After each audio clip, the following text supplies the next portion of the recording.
Welcome to VFC's Travels on YouTube. We're at the Reina Victoria Hotel in St Moritz. We took the train in from Zurich, and the plan was for 2 nights here in St Moritz at the Hotel Reina Victoria, and then we were going to get the Glacier Express and go over to Zermatt on the other side of southern Switzerland. We booked a hotel on booking.com. That's how I book a lot of my travel when I go overseas, but when I'm booking, I always get onto the website of the hotel itself because sometimes they have better deals that'll beat the price you can get on booking.com and some of the other websites. The hotel picked us up in a shuttle from the train station. We only had to wait about 5 or 10 minutes. Most of the hotels will pick you up there. It's a 25 walk from the train station if you want to do it. Not recommended with the suitcases, but we're over at the end of town by one of the cable cars. The rooms are fantastic. No complaints about the rooms. They were big, beautiful views of the mountains, and that I'd mentioned before in the previous videos, as we got the first snow while we were here. We can see that from the windows looking up to the mountains. And for as reasonably priced as this hotel was, we were surprised with the room we had. We had a living room too, and it was the opening day of the NFL football season, so we got to watch some of the New York Giants.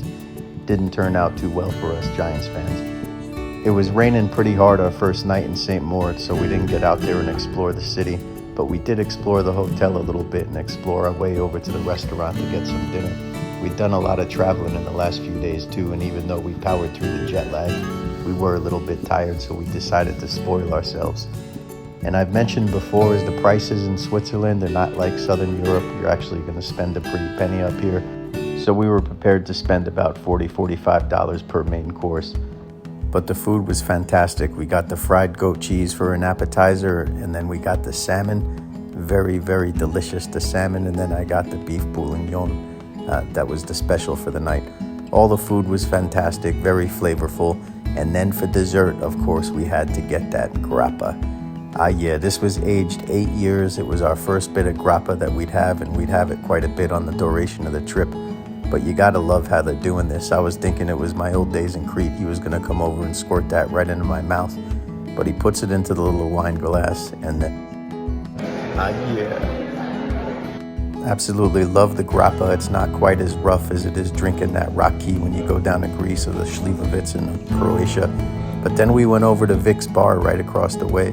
No one was in there yet. We had the place to ourselves, but it was such a tranquilo and lovely little atmosphere that they had in this bar. So yeah to our first night at the Hotel Reina Victoria in St. Moritz. Then breakfast is included with this place, and again, it's pretty reasonably priced for St. Moritz. The hotel is highly recommended. Look at this breakfast. They have everything for you here. And the pan chocolate, they had the chocolate breads. The Swiss cheeses were fantastic, the Swiss meats, and then they had all the staples of breakfast, and now they're baking it. So 2 more plugs for the value of this hotel with the hotel. Many others do it too, but you get a little card that gets you on all the cable cars and the transportation, the buses and everything, all included in the price. And the hotel had one of those saunas and spas that's clothing optional, as is normal in this part of Europe. Enjoy. Yeah.